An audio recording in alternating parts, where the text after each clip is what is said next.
research shows, and that's my own personal experience, it's also when you feel you're the most confident is again in that situation where you might feel, oh, what am I doing here? Oh, look at me, I'm here. Oh, am I good enough? Oh, do I need to dress up a certain way? Do I, it's a board meeting. Should I wear a red lip or not?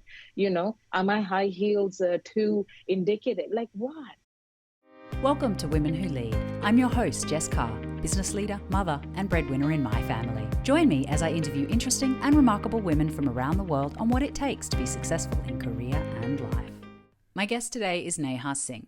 Neha has led regional sales teams within the hospitality and workplace industries. And most recently, she was the Director of Operations for Sodexo Singapore and currently is on her maternity leave. Over the course of her career's successes, opportunities, and challenges, she, like a lot of us, has been plagued with that consistent voice telling her it was all luck. She wasn't really smart enough or qualified enough to be deserving of the roles that she was in. She's not alone. Imposter Syndrome is the clinical name of that voice. It's not just in her head, but in 75% of women executives at many points in their career, and especially during promotions or periods of transition. Hi Neha, and welcome. So good to have you here. I'm really looking forward to our discussion today. How are you? Hi, Jessica. I'm great. Thank you for having me on this forum. I'm really looking forward to our discussion today. Imposter syndrome, of that feeling internally like you just don't deserve to be here. It's such a common and insidious voice. It's a topic that I'm personally passionate about, and I'm super glad that we're discussing it today. In a 2020 KPMG study, imposter syndrome was defined as the inability to believe your success is deserved as a result of your hard work and the fact that you possess distinct skills, capabilities, and experiences. Rather, your inclination is to internalize that you got where you are by other means such as luck or being in the right place at the right time. I know for me that I have certainly experienced imposter syndrome more than once in my career, and I know that it's the same for you. But before we get into the depth of the topic, can you help us understand a little bit about who you are, what you do, and a little bit about your fabulous family? Of course. My dream was to actually be a hotelier, and I am an ex-hotelier. So I studied and got my degree in hotel management back in the day. I won't tell you how many years back in the day. And that started my career with Marriott Hotels. I was immediately passionate about sales and marketing, and I held various roles over the 8 years with Marriott Hotels across India, Canada, and Australia. My goal was actually at that point, at a very young age, to be the regional director of sales for Asia Pacific or Europe within Marriott by the time I was 30. I don't know why I chose that number, but back in the day, I was like, I'm starting at 21. I'm going to be that person in 8 years. And around that time, I got married and actually moved to Melbourne, Australia. And Marriott is not as large in Australia as it was in Canada, Europe, and India. And I found myself really not being able to meet that goal that I had set for myself. And that's when I had a complete change in industry where I joined Sodexo, also in sales and marketing with Australia. And that journey has continued over the last 8 years. Through Australia and now in Singapore for the last 8 years, mostly always in sales and marketing. And the last role is where I had another pivot, is to really fulfill a dream of running a P&L. So the exact opposite of sales and marketing, to go into operations. And I was very excited to be considered to run one of the most strategic countries for Sodexo and be the director of operations. So that's the journey so far, career-wise. But the roles that I have picked out particularly to talk to you about in the intro are the exact roles where I was really plagued by imposter syndrome, but I didn't know at that point that it's called the imposter syndrome. You just tell us a little bit about your fabulous family as well, because you're on maternity Yes. leave right now. Yes, I am. This is a maternity leave for Anaya, my second daughter, who's 2 years old. Kavya, my first daughter, 6 years old. Absolutely fantastic girls. Of course, I'm biased. They are mine and they are lovely. And I've had the most wonderful time spending time. Each time I'm on maternity leave, I take 2 years off with my girls. Um, and my husband, who Anshuman Singh, who we've been married 13 years this year. And actually, in all of this, in my entire career, in every moment of doubt, he's been that one voice that's kept me going, along with many other voices. But that's when I realized that it's not just somebody telling me, "No, you can do it." It keeps recurring. The voices keep coming back. At what point will I stop needing to hear this? That you can do this. And that's when, in this last maternity leave, and as we got connected over this wonderful forum, is when you asked me, would you like to pick a topic? I was like, should I go heavy? Should I just get into this? And, not only share it with the audience that you have, but to actually finally understand more in depth for myself. Hey, what's going on? What is this? Yeah, look, I'm really, really glad that you chose this topic when we were talking about it, because it's a topic that happens. Well, I mean, as we know from the KPMG study, 75% of women in senior leadership positions, and that's incredible. That's 3/4. It's incredible. We all go through it and we don't talk about it enough. So let's dive into it. Firstly, what is imposter syndrome and how do we know if we're actually in it? Yeah. So, I mean, you've described that at the beginning, Jessica. It's fundamentally the inability to believe that your success is deserved. And different studies, the first came out in 1962, and you made a very good point during our initial discussions, is what the 1962 research in US showed is pretty much the exact same outcomes that the research of KPMG showed 2 years ago. Literally, not much has changed in the way women are feeling, in the way they describe it, and in the way that the definition of the imposter syndrome just hasn't evolved. Not because it's not kept with the times. Literally, the issue has not evolved. And fundamentally, it's the inability to believe that your success is a result of your hard work, capabilities, skill sets, and you creating that path for yourself, but attributing more of that success to external factors such as luck, right place, right time. Maybe the I don't know, maybe the tall poppy syndrome. That's another one we could get into. Or, she's bold, she's confident, she raises her hand. Oh, she's confident, so she gets those roles. So it's all of those innate external factors that we immediately as women attribute success to, as opposed to using words like, I worked hard, I deserve to be here, I deserve more. What it feels like is from the research, and this is, of course, coming from my experience, but it is backed by research. And if anybody in the audience would like to know more about where we found these, references from, we'll share that with them. Yeah, we'll put a link. We'll put a link in the comments below the video. Yeah, because it feels like it's in the mind, and that's why we keep it there and we suffer through it. We don't realize there's mountains of research that actually brings a lot of comfort. Number one, in knowing that we're not alone, firstly.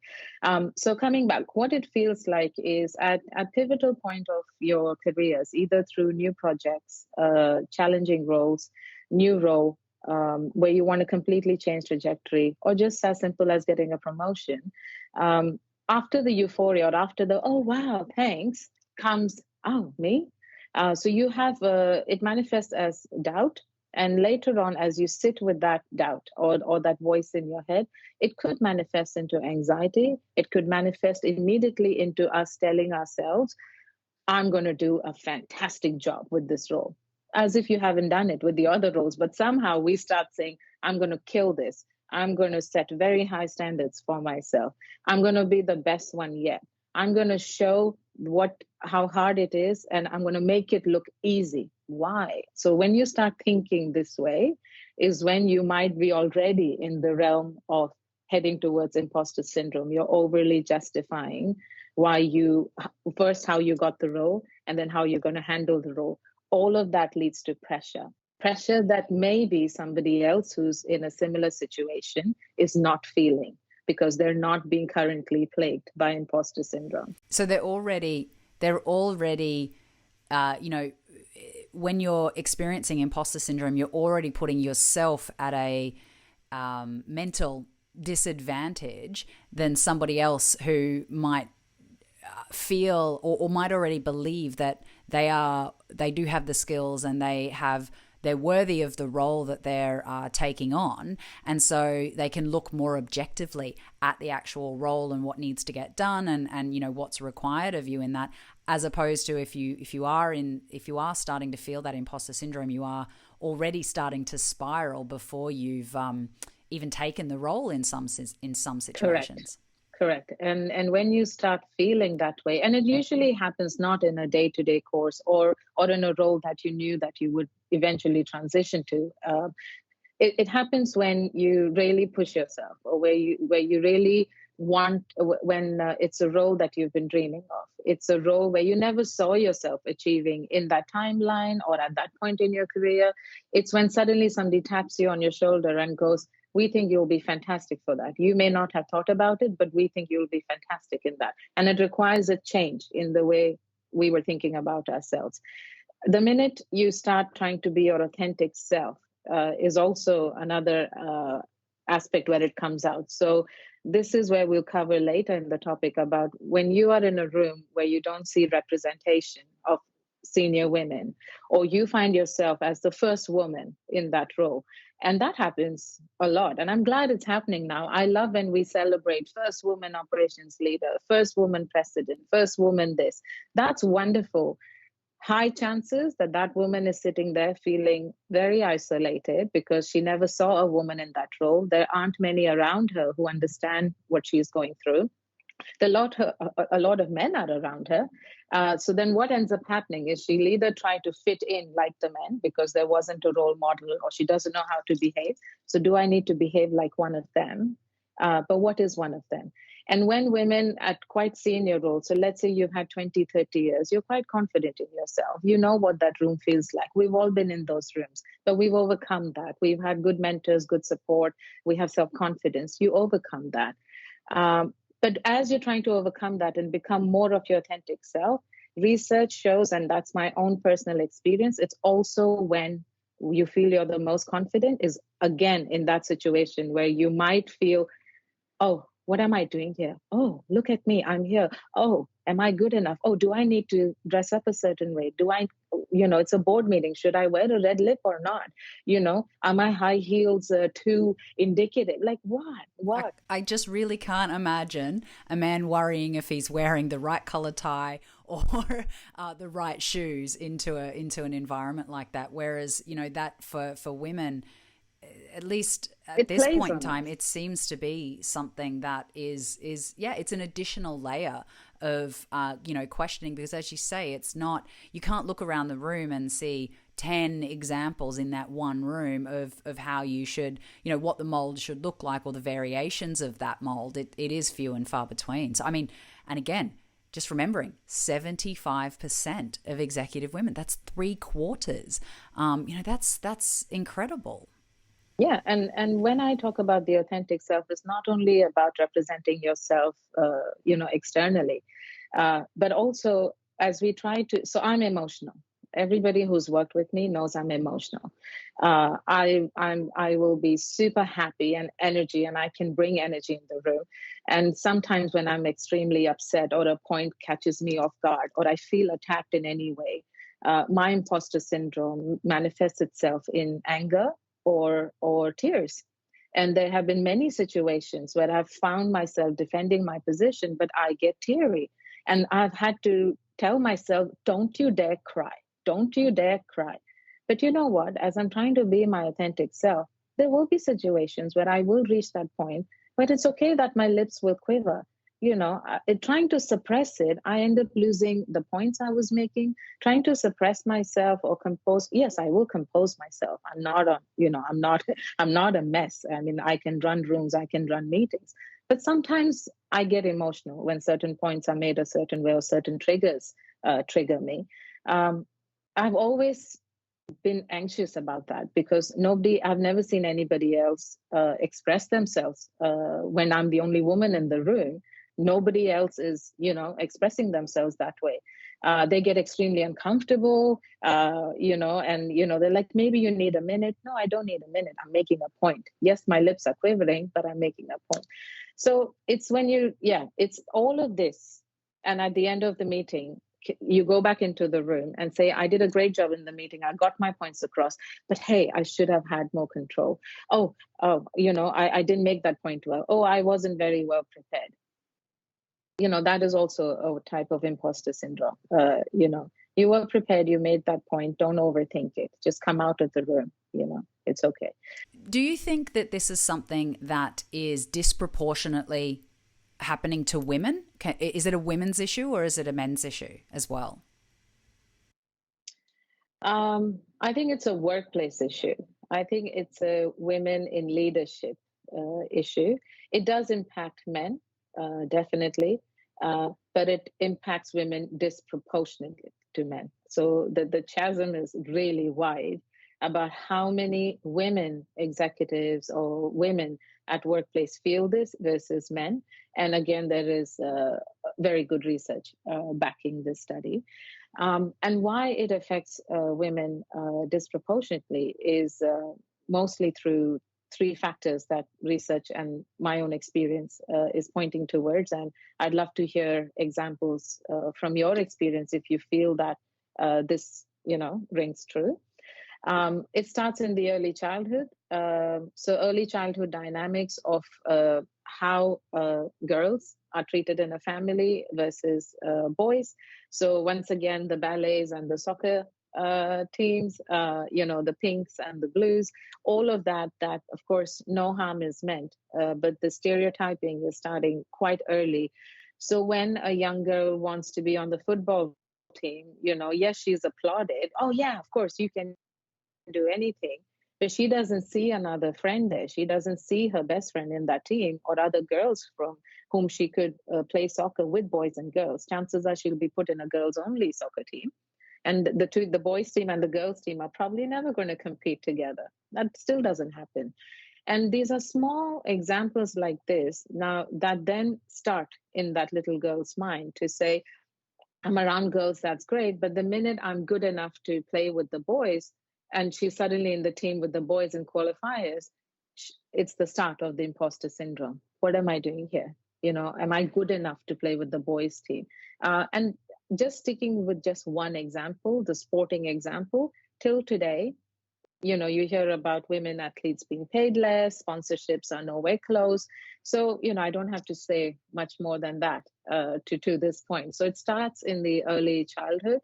And even in homes or environments or now really wonderful schools and the new way of parenting and schooling, even if that's a nurturing environment where girls and boys are treated equally, when they leave that environment, the stereotypes still exist for them outside.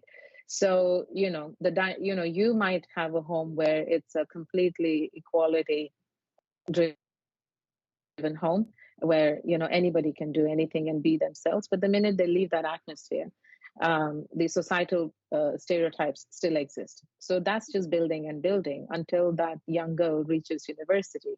If she decides to go into STEM, what she's faced is first, oh yeah, another woman in STEM. Yeah, we need more women in STEM. Like they keep hearing that, oh my God, this is a big deal. Oh, why is it a big deal? And then the pressure to perform, the pressure to be that woman in STEM or in research and to excel constantly because you're carrying that bastion, you're carrying that burden for other women to say, oh, if I succeed, I'll inspire other women. But just worry about your self-love. Just see if you enjoy it. Just see if it's a career you want. Just see it's worthy of the sacrifices. Then take on the external forces. But that young girl and us throughout our careers and journey, we start focusing so much on external forces that we completely lose ourselves. And then when we find ourselves in those moments of success, we attribute it again to external. And then you sit there in your room having a tub of ice cream and saying, gosh, I got lucky, didn't I? No, you worked hard. Yes, you got lucky, but no, you also really worked hard. So it manifests as early as that. And as we get older, for women leaders in the corporate world or in any realm still, the lack of representation is a challenge. When you don't know what it looks like, when you don't see other women in those spaces, you don't know, you feel that you're the exception, that you're the anomaly, that you must have done something different or gotten lucky beyond your skill sets and beyond your hard work to be here. Because it's hard to understand, well, if I could do it, why aren't others around me? Yes, I got lucky with opportunity, but why am I here and not many more? So again, it's not your fault, Jessica, or my fault that there aren't women before us in the rooms that we sat in certain roles. For me, in the director of operations role, I will be corrected, but as far as I remember and what I was told, I was the first country operations lead who was a woman, at least for Singapore and at least for a lot of countries in Asia. And I was like, and I came from sales. I was like, well, if I'm here, why aren't many more here? They're not, because they just never thought that a woman could do that and have a family and go on mat leaves. Operations was like, oh my God, you're just running around and you have to be on call and, how am I going to manage everything? No, it's none of that. It's a role. It's a normal job. But that lack of representation creates anxiety and the anxiety leads us to overcompensate through other feelings of doubt, and not applauding ourselves for just being there. But almost we don't celebrate. We almost become sad that, oh, why weren't there more before me? What do I do here? Or what do I need to act like? Who do I talk to? Doubt is when that creeps in. Yeah, and I think it's really interesting, to kind of talk about this idea of what other role models are around. I've had a couple of conversations just in the last couple of weeks, actually, where people, other women in very similar positions to ourselves, have talked about, questioning whether or not they even want to continue on the path up the corporate ladder, not because there isn't role models, because I think there's much more visibility of those different role models now than there ever has been before, but also because there's such a low number of them, the variety also isn't there, and I think that even, without even having to bring in any of the kind of minority groups, etc., just looking ahead and saying, well, that's not the kind of life I want to live, or that's not the kind of, personality I want to become, or, whatever it might be that you see in other leaders, other female leaders above you. And that's, there could be some fantastic examples. And then there could be some examples of people that just because we're people, we say, well, I don't really want to be like that person. I want to be like me. And that feels like a big jump between those two things. And so because the just sheer number is so low, that there isn't the variety to be able to say, oh, well, I could be like me and be a leader. And a bit of that, yeah. Or so-and-so was here and was her authentic self, and I saw that she would never change who she was in that meeting, and she was successful and she brought results and she was admired for it. So I can be my authentic self, bring my own flavor and do it. And look, it's not dire straits. It's not that men don't think of these things. There are a lot of our colleagues who find themselves in roles that they didn't expect to be in, but they have role models. They might have 7 men next to them, from what you said, to kind of say, oh, that doesn't work for me, that does. Oh, that's a really great style. Oh, I really love the way he made that point. That's a better way to make this difficult point. We're looking at the same men, so you're right. I think we're repeating the same point here. And that's why the word isolated is so common in the vocabulary for women leaders or women in C-suite. How many times do we use the word, I felt isolated, I felt alone? And when you feel alone, you go into introspection. And when you get into introspection, of course, healthy doubt is common, but it's lonely, it's isolating, it's unnecessarily competitive and isolating. And that word is constantly thrown about by the C-suite and women who find themselves there. And not having somebody to talk to, or feeling that if there is another woman, that's a competition. All of these things are not helping this inner voice that is creeping in. And all of these things are external factors. We didn't make them, we can't control them, they're around us. It'll take time to change. But that voice belongs to you. That voice that's talking to me belongs to me. And I think ultimately, you and I, through this chat, will focus on that to say, when you hear that voice, what can you do, about it?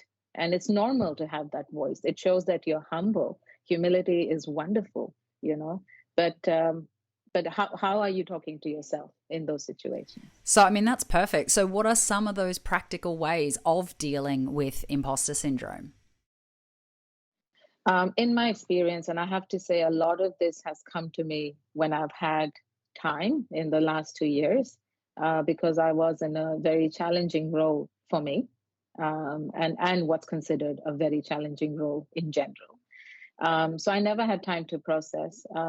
And just through preparing for the chat today and my own experience, I think just taking a pause, when you start saying things to yourself, oh my goodness, I can't believe I'm here. Yay. That's okay. Yes, I'm here. Great. Thank you, everybody who made it happen. Thank you, God. Thank you, universe. But if it's like, oh my God, if you have sweaty palms before every meeting, if you have accepted the role and still, still 3 months or 4 months into it, you still have massive anxiety before those reviews or every important meeting, or you have anxiety to just meet your team. You feel like they don't see you as a leader who should be there. You don't deserve to be there. If you start thinking these things well into the role, is the time to pause, because you're probably in the throes of feeling like an imposter. First, pause, listen to the voice, write down the things that you tell yourself and in which situations, and then just leave it at that. Come back to that page, or come back to that note-taking that you just keep noting down over the weeks or months or situations. So don't do anything about it. Just write how you talk to yourself in those situations. Slowly, over the course of a month or 2 months, a pattern will emerge. Is it before senior meetings? Is it before clients? Is it before your team? Or is it just generally all the time? Is it when you're tired? Is it when you're closing? Is it when it's a hard negotiation? What is it? A pattern will emerge. Then comes the next part, which is take that pattern. You could either have the ability through your own tools and self-work that I know, Jess, you are really good at, and you should talk about that and give more talks about how we can work on ourselves when we start hearing these voices. So some of us have the tools, some of us believe in going into counseling or talking to others, and we have the tools to see the pattern and do something about it and to recognize it. But if you don't feel that you have the tools for it, comes the next step of your network, of your mentors. And this is a very special network, and it doesn't, I think everybody should curate a network, not just a network to get the best roles and the best jobs and to get connected, but a network that is really diverse in its role in your life. So there could be people that are your colleagues, that are your mentors from previous organizations. It could be people you admire, you don't work with, but you have connected with them on LinkedIn, that you want to have a coffee with once in a while. Anybody who can keep it real for you, but also like uplift you. I mean, it's okay to have a reality check, but make sure that the person understands you and knows you. Take this pattern to them and say, am I ready for this role? Is it me? Or is it that, is it just an internal dialogue? Is this imposter syndrome? Or do I really need to do some more work in order to get ready for this role? Do I need different skill sets? Do I need to talk to somebody different? Do I need to take classes? Do I need to go to therapy so that I'm able to handle this? Yeah, and I think something you talked about right at the beginning was this, being able to distinguish what is an internal dialogue and what is an external factor. So, essentially what we're talking about here is noticing when these thoughts are creeping in, writing them down to, in a way, separate yourself from them, and then being able to get help if you can't sort it out yourself, which, to be honest, a lot of us do need that external help to look at it objectively and say, okay, this thought that I've been having, this reoccurring one, is it because I'm lacking the skill set to manage this particular meeting that gives me sweaty palms? Or am I actually just running my own head and really just starting to kind of internally spiral? And I think that's brilliant, because it's a really tangible and really practical piece of advice and a tool that people can really simply do, and just ask anyone. Ask your best friend, ask your husband, ask your sister if you have one, ask a colleague at work, and just saying, hey, I just want to get your feedback on this. Do you think these are thoughts I'm making up in my own head, or do you think that these are actual gaps in my skill set that I actually need to close?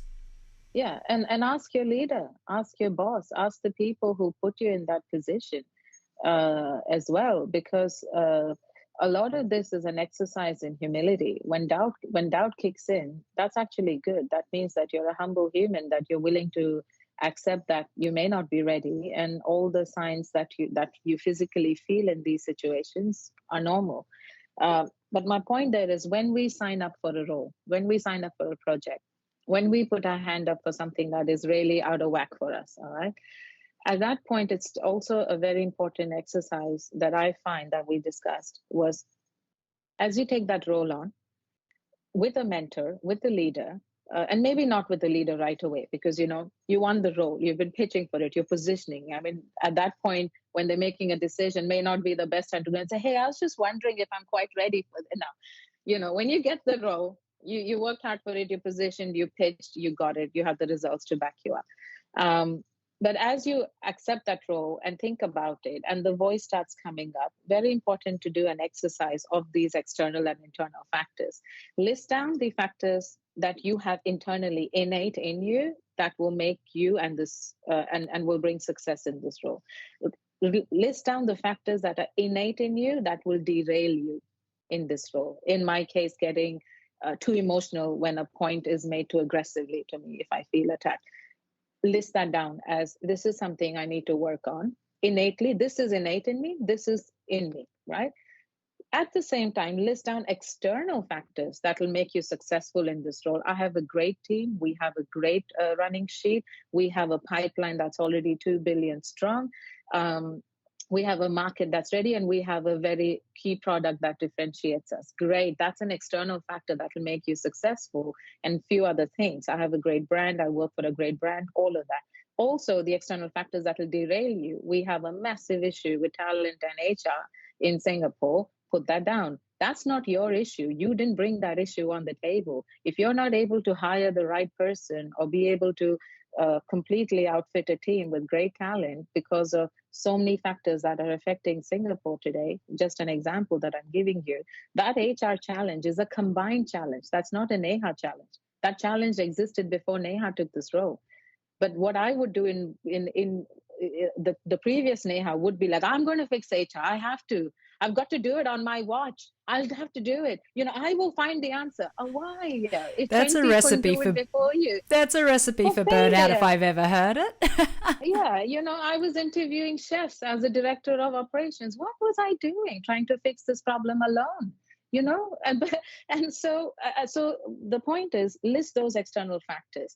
Take that study then to your leaders to say, here's where I feel we have the wins, and here's where I feel we need to work collectively to find an answer. Because when that collective problem is solved, we have a collective celebration.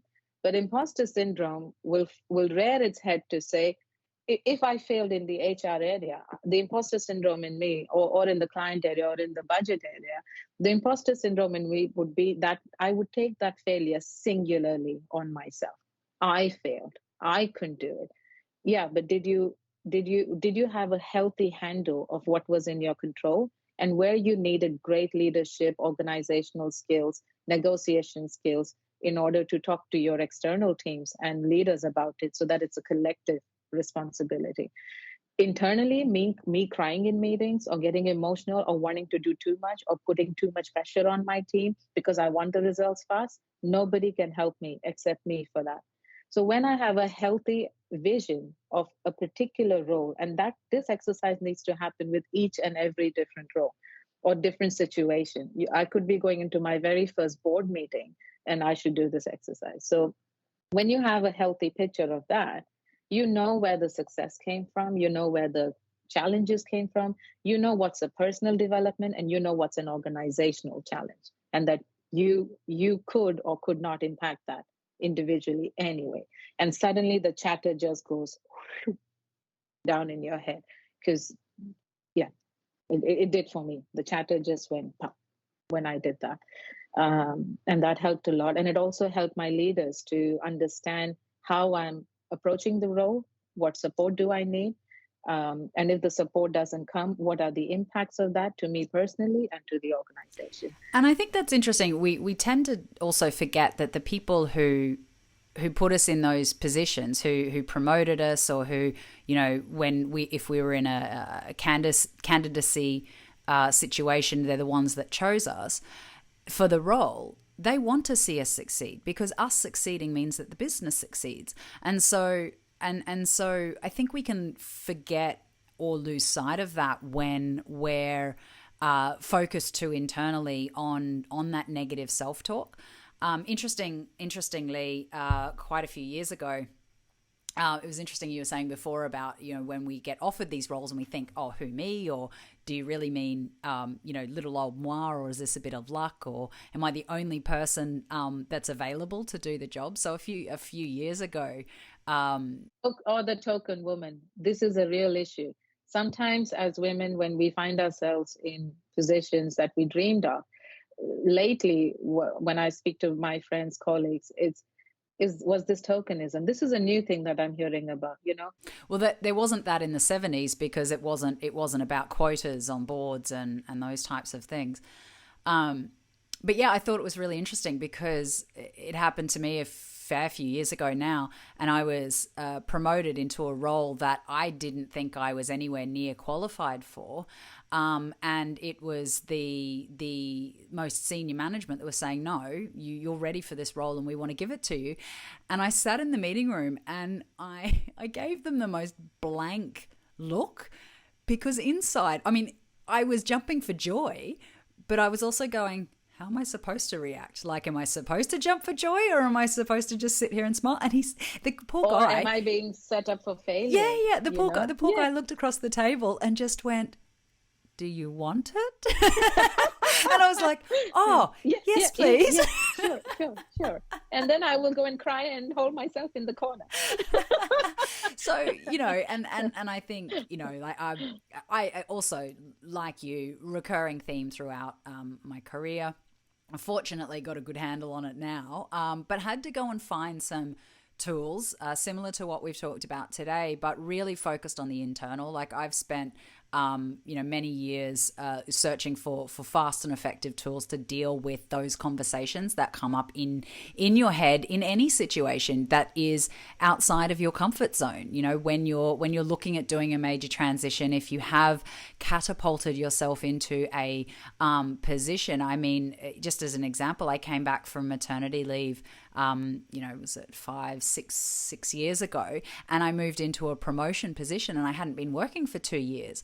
And so when I walked into that position, I was like, I don't know what I'm doing. But everybody around me had worked with me previously, knew that I had the ability to pick it up, put it together. I was confident, all of those things. And I think this is the first time I started to learn about high functioning anxiety. And and then there was a lot of instability around me at that particular time. And it was incredibly character building. It was 6 months of not knowing which way to go, brand new role, brand new city, all of these kinds of things. And I just had to find the tools to deal with it internally, because I also didn't have the support network at that particular point in time, or at least I didn't think that I did. The older I get, the more that I look back and I realize I just didn't reach out to those around me to talk about it because I didn't know how. Yeah. It's a very important point, and it's critical in understanding imposter syndrome. When the internal dialogue makes you feel that you are not ready or you're not supported, that's a very good point you make, because we have had wonderful bosses and wonderful teams supporting us. And every time our names were put down on the table to say, what do you think about Neha? What do you think about Jessica? People said yes. So why were we crying in the corner, shell shocked? It's because we refused to come out of our heads at that time and say, no, no, no, I'm here because I deserve to be here, and people think I can do this. But we didn't have the tools or the awareness that this is not just me, that this happens to 85% of the women. And we're well supported, and to recognize that, and to harness that. So you're so right, because everything you're describing is what somebody would go through and not realize that they're not alone in thinking this. This is not a you issue. This is a wider issue that is largely out of your control until you realize it, are aware of it, and do something about it. So I think it's interesting. I want to talk a little bit more. We've been talking about the authentic self, because I think that was one of the key changes for myself, and all of the internal work that I did. I found a couple of really and invented a couple of really simple and important tools to be able to kind of step out of those moments of overwhelm, and that when you're starting to kind of burn out. And I think a really important part of it is that deeper understanding of who you are, what's important to you.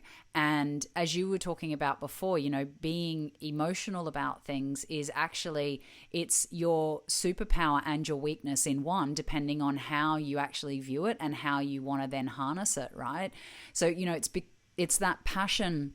It's that emotional passion that you have for your work, and for your desire to see you and your team achieve that, and succeed. That if not understood and not harnessed in the best way possible, could have very detrimental effects, can then spin you into burnout and overwhelm. And again, it comes back to this thing of not necessarily seeing the role models around you who also might be using their emotion as their superpower. How does that look like?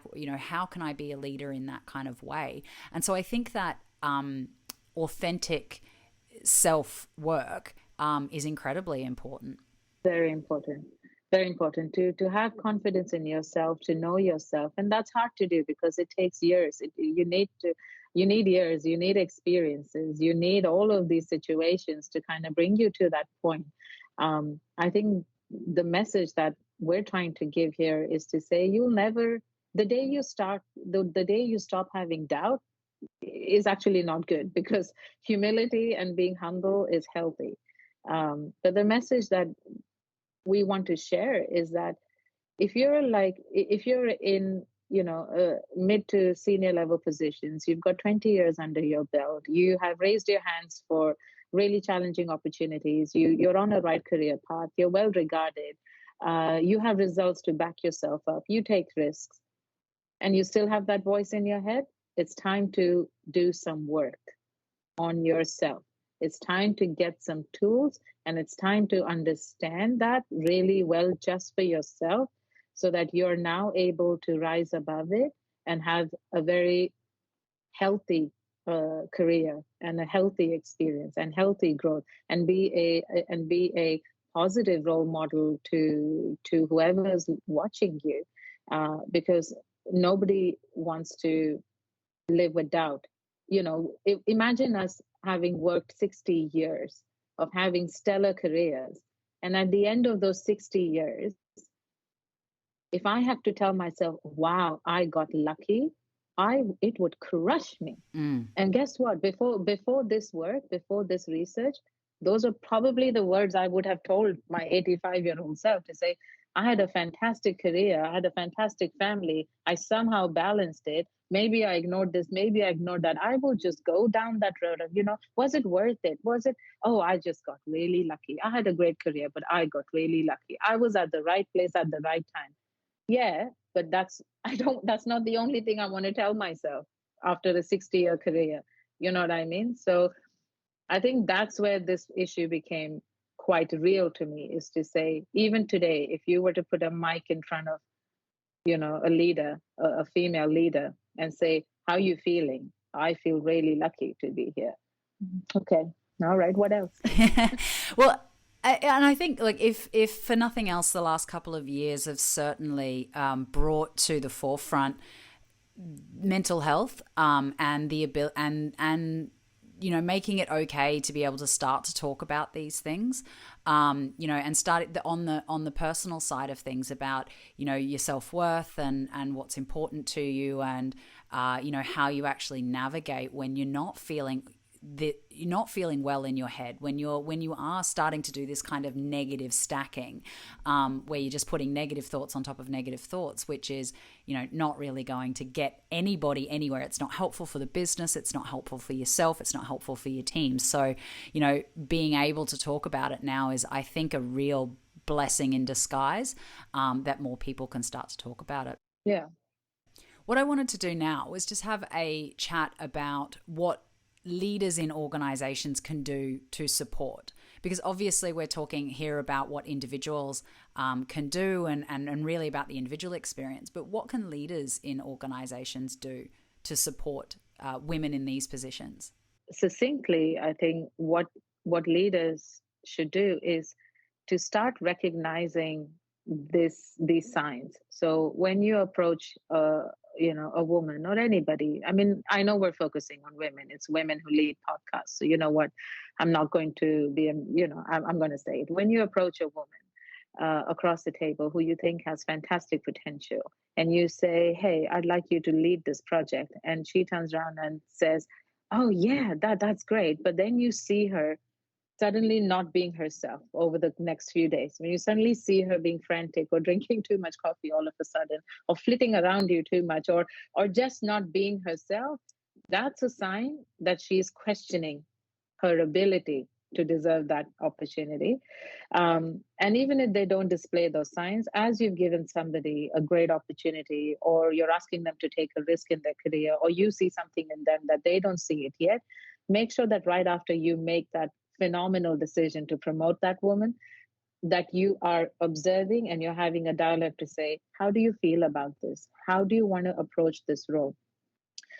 Do you have feelings that you don't deserve to be? I mean, it's hard to say. I mean, I haven't done research on this, or I don't have the right words yet on how I would talk to somebody. Like, I don't think I would say, do you think you're ready for the role? I mean, we'll have to find a way to give them a forum to talk about this, and to say, how do you feel? Do you feel you were ready? What do you bring to this role that's in your control? What is it about this role that is out of your control?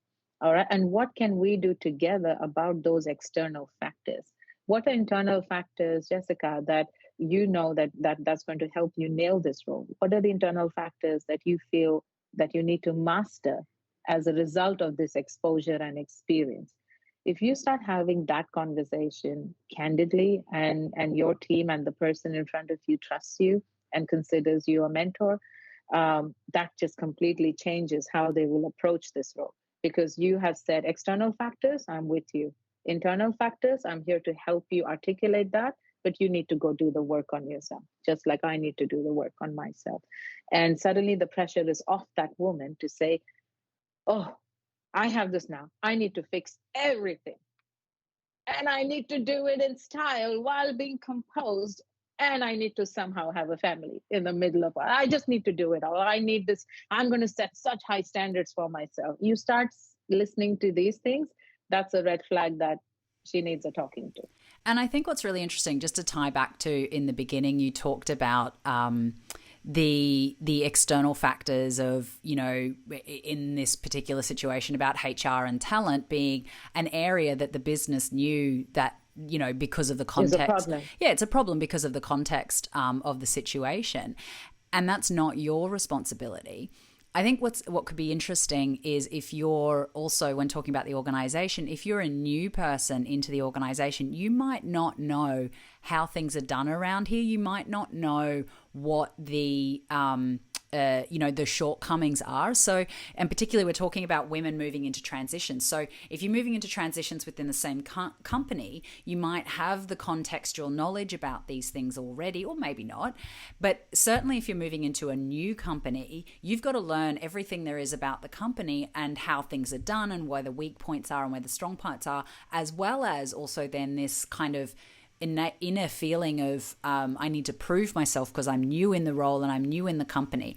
So what I would suggest, if you are a leader in an organization and a new woman joins your organization and you've been there for a while, reach out, make a connection, make a friendship, make a network point, and let them know that if there is anything that they want to kind of understand about how things are done around here, contextually. In a safe zone. Yeah. In a safe space, that they can do that, because, and not saying that person is going through imposter syndrome, but certainly it's a transition and everyone needs a friend in a transition. So 100%. That's a very good point. And when you are that woman that's taking a new role in a new organization, that's also where a lot of this inner voice creeps in, because you're completely out of your comfort zone. But that's also when the same tools that we've discussed are starting to lean on your mentor group to do the exercise of internal versus external. It's just that it will take longer in a new company. So it's good to just observe, take the time, but do the exercise in 6 to 7 months' time with your leader, with your peers, to say, here's my observation, here's what I can control alone, and here's what I need the organization to be aware of, and to have the support, the budget, the teams to. Otherwise, let's make a plan together on how we're going to tackle that. That's still a very important conversation that needs to happen 6 months into that role. And I think it'll be very welcome. I think we stop ourselves from expressing ourselves because we feel that we will come across as not being ready or making excuses or being whiny. Nah, facts are facts. Internal, external. Those are facts. That's absolutely brilliant. Neha, I have thoroughly enjoyed our time today. It has been fantastic. If you could leave us with one little gem, what would that be? Don't stop trying to be your authentic self. You cannot kid yourself for the rest of your life. As a woman, as a leader in a workplace, yes, it's hard and it can be isolating, and we have many challenges we need to go after. But do not compromise on yourself and being your authentic self, and work towards it and be kind to yourself. That's it. Brilliant. I absolutely love that. I completely agree. Being your authentic self. And the more that I've become my authentic self over my career, the more my career has blossomed. So 100%. More research on that. Yeah, more to come, everybody. Yeah. Thank you so much for your time today, Neha, and hopefully we can speak again soon. Yes, thanks, Jess. See you soon. Thanks for joining us on Women Who Lead. Visit my website, jesscarr.com, to sign up for more podcasts and information on Women Who Lead. If you found value in this show, please share it with your friends and be sure to tune in for our next episode. I'm your host, Jess Carr. Bye for now.